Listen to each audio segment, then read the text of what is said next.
Hi, welcome to the Quipster Film Review Podcast. My name is Vince Leo. I'm the film critic for the website Quipster.net. I invite you to check out all of my written work stemming all the way back to 1996 at that website, Quipster.net, Quipster.net. Today I'm going to be looking at a film that comes out of the UK. It's called High Rise. I don't know how to classify it as a genre. It's a drama, I guess, but some people might call it a horror movie. Some people might even call it a comedy, more like a satire. I would probably tend to call it a satire, which has dramatic and comedic elements to it, depending on how you want to look at it. Certainly there are some horrific things that go on in the movie, but I would not classify this as a horror film. It's an R-rated movie because of violence, disturbing images, strong sexual content, graphic nudity, language, and some drug use, and it runs an hour and 59 minutes. It was released theatrically in the UK, and it will be in a limited fashion in the United States as well, but it currently is one of those films that is getting an early VOD release for those people who want to see it now before it hits theaters. In fact, most people are probably not going to have a theater that shows it theatrically, so it's probably the only way that some people will be able to see it. The cast includes Tom Hiddleston, Jeremy Irons, Sienna Miller, Luke Evans, Elizabeth Moss, and James Purefoy. The director is Ben Wheatley, and the screenplay is by Amy Jump, and it's based on the novel High Rise by J.G. Ballard. The film is set in 1975. Tom Hiddleston stars as a successful physiologist named Dr. Robert Laing. Lang's recently moving into the 25th floor of one of several new high-rise buildings in a not quite yet finished avant-garde apartment complex in the outskirts of London. The architect of the complex is an eccentric man who lives on the uppermost floor named Anthony Royal, played by Jeremy Irons. Royal has designed the buildings to never need to be part of the ground level activities surrounding the buildings. Each one of the buildings offers its own means of taking care of its tenants' daily needs. There's a grocery store on one of the floors. There's a school within the building as well. There's a lot of entertainment there, including swimming pools inside and a host of other amenities. Although everybody in the building pays the same amount of rent, the building also seems to have its own class system in terms of who lives on what floor. The elites live in higher floors than those down below who are considered to be lower class. One of those below is a man named Richard Wilder, played by Luke Evans. He's a documentarian who begins to suspect that there are great inequities in the way that the building is structured, and he is going to threaten to expose it for what it is to the public at large through a documentary. As the new building begins to show signs of faulty facilities that are in increasing states of disrepair, anarchy begins to take hold, and the resultant chaos erupts into a battle between the haves and the have-nots for whatever resources are left to be had within the walls of the structure. Obviously, this is a simplification of the plot that's introduced by J.G. Ballard. This is an adaptation of Ballard's 1975 visionary counterculture novel of the same name, directed by Ben Wheatley.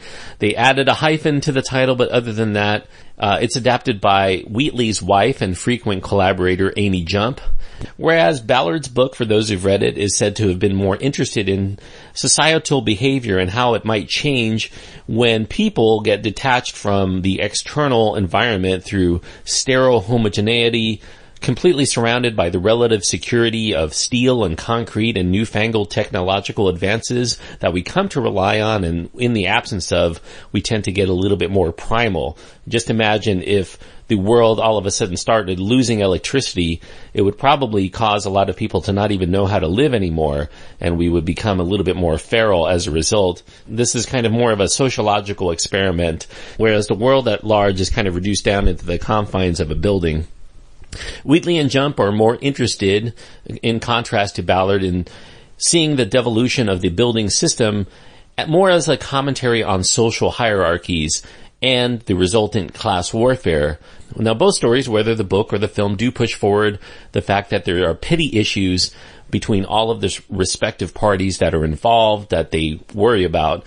There is also this unraveling into barbarism that takes hold without any authority in place to keep the peace. This will remind some people of something akin to William Golding's classic novel, The Lord of the Flies. Interestingly, the subject of race is actually sidestepped by High Rise altogether. All of the tenants are white, And that may possibly say more about the owners of the buildings than anything said during the course of the movie. It's never really hit upon, but it makes you wonder.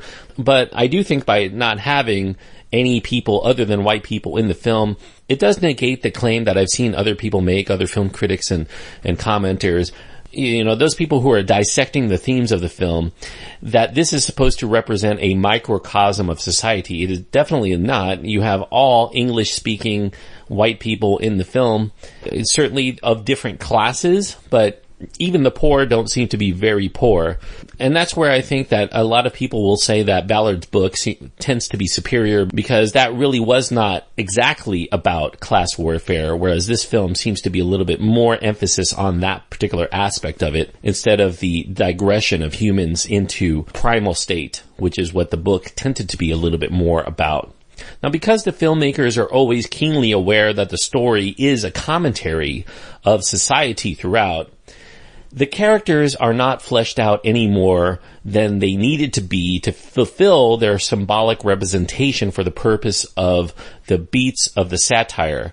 Robert Laing, played by Tom Hiddleston, is meant to be our through line to understanding this caste system. He can walk among the top and the bottom dwelling residents with ease because he's kind of middle class, maybe upper middle class. But outside of his occupation as a doctor and the fact that his sister recently died and that kind of left him without any family to speak of, he is, as a character, about as enigmatic as the rest of them. And this leaves us to ponder why so much time and so much effort has been given to this social deconstruction that runs rampant through the film's second half. It becomes more a graphic version of the French New Wave film, the satire by Jean-Luc Godard on the bourgeoisie called Weekend. And without any single person for us as in the audience to identify with, we can do little but to watch these characters that we have no rooting interest in or really much care for doing vicious things to other characters we don't particularly care about either, until we get to the recreation of the opening scene, which is a flash forward that we are expecting sometime down the road. Now, as mentioned in the film, there's no single moment that causes this societal breakdown all of a sudden.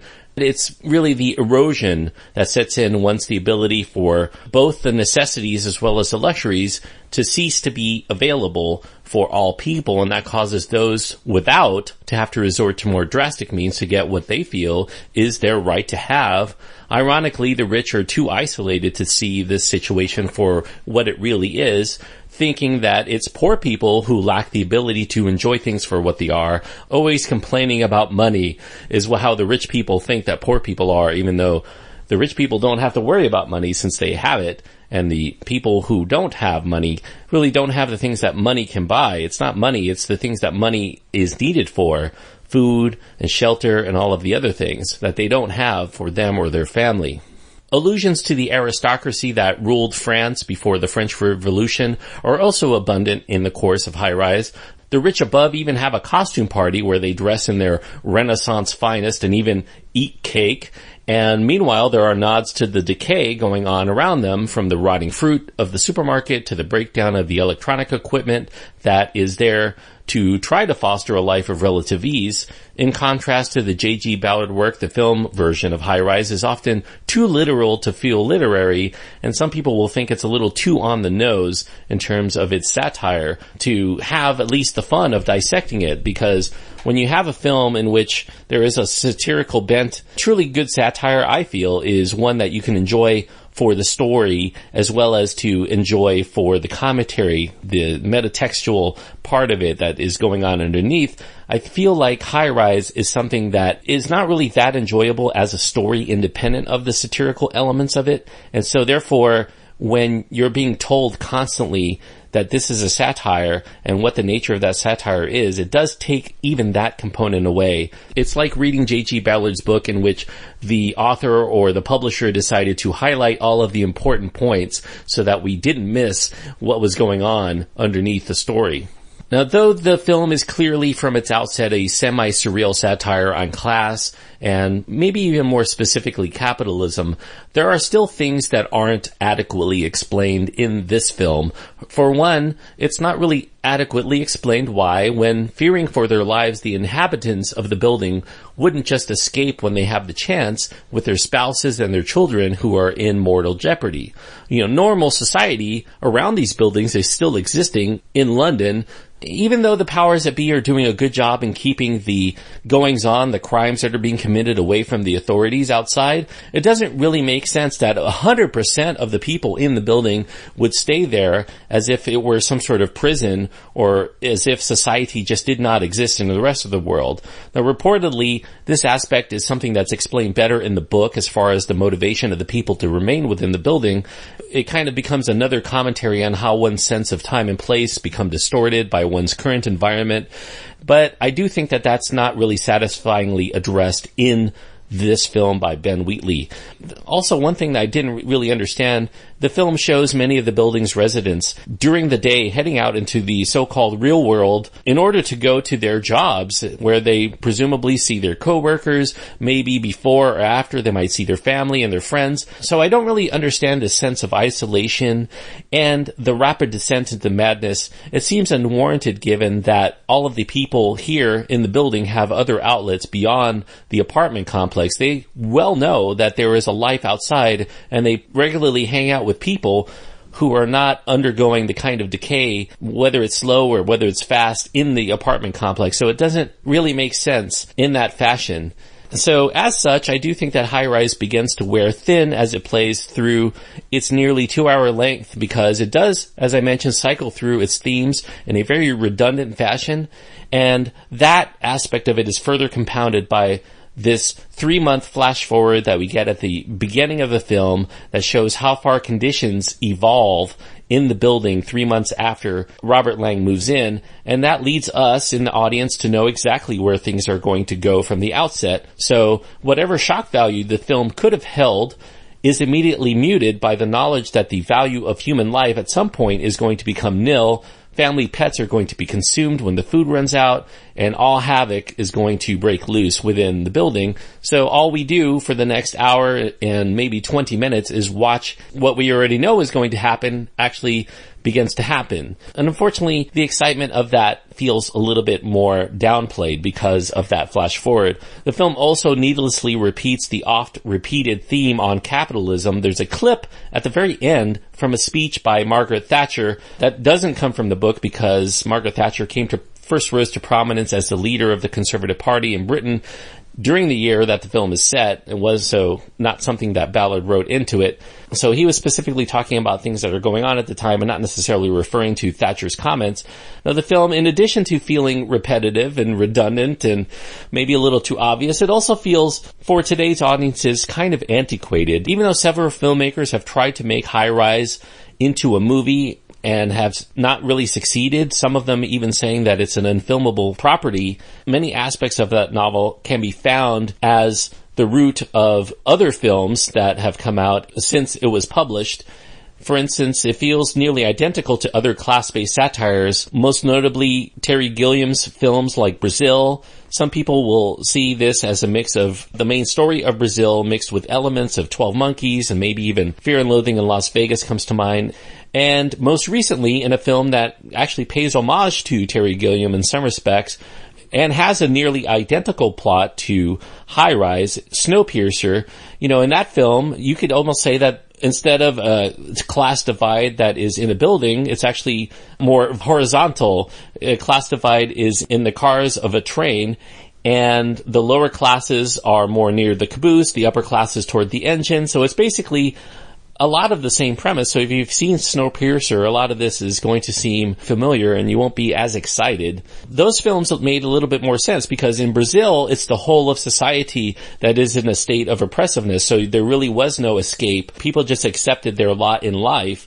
Whereas in Snowpiercer, the entirety of known society is in one location. They have no place to escape. There is nothing but that train. So they have no recourse but to try to make things work there, even if it means destroying themselves in the process. This film, which has this kind of sub-society within a larger society, doesn't really make as much sense. So the allegorical qualities of the story fall apart very quickly if you try to dissect it. Perhaps additional nods to Marie Antoinette and the French Revolution aren't inappropriate, High Rise tries to have its cake and eat it too. So as much as I admire Ben Wheatley in his attempt to make this unfilmable novel into a film, and Amy Jump for trying to take the route of High Rise and make it cinematic, I'm going to say that it doesn't really work very well. So I would say if you're interested in the story, you could probably still read the J.G. Ballard novel, which I've heard stands up pretty well because a lot of the commentary within the course of that book also can be said to hold true, maybe even more true to society today. Or if you want to stick to films, watch Brazil or many other of the Terry Gilliam satires. Those movies really inspire a lot of the filmmakers of today in terms of how to do this kind of dystopian comedy, drama, satire.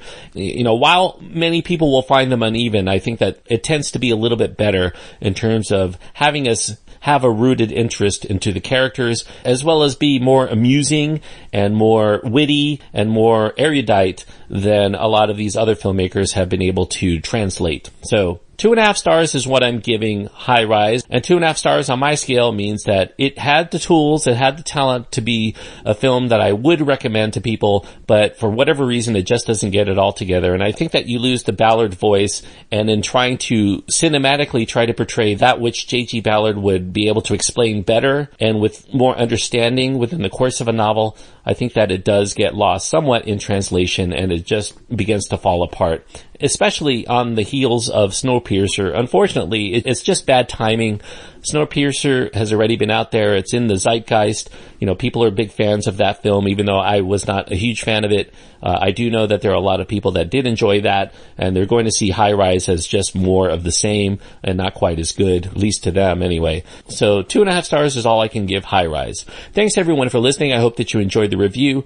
If you do, I do encourage you to click the subscribe button, and I'll continue to deliver all of my reviews of the latest film releases throughout the course of the year. If you happen to be on iTunes or any place else where you can leave a review and you want to support the show, I do encourage you to leave a review there and let other people know that this is a show that's worth checking out if they want to hear about the latest films out in the cinema, on VOD, or straight to television or streaming service. The Quipster Film Review Podcast is the name of the show. Before I go, I also want to mention that I'm going to be a guest on the In Session Film Podcast, where I will not only be discussing High Rise, but I'll also be discussing Miles Ahead with the guys there at the In Session Film Podcast. You can go to InSessionFilm.com for all of the details, and if you listen to that one, you'll probably end up wanting to download other of their podcasts because they do a great job. InSessionFilm.com is where to go, and you can find all of my contact information at my website, Quipster.net, QWIPSTER.net. Until next time, thanks everyone for listening, and I hope that you enjoy your time anytime you get to go to the movies.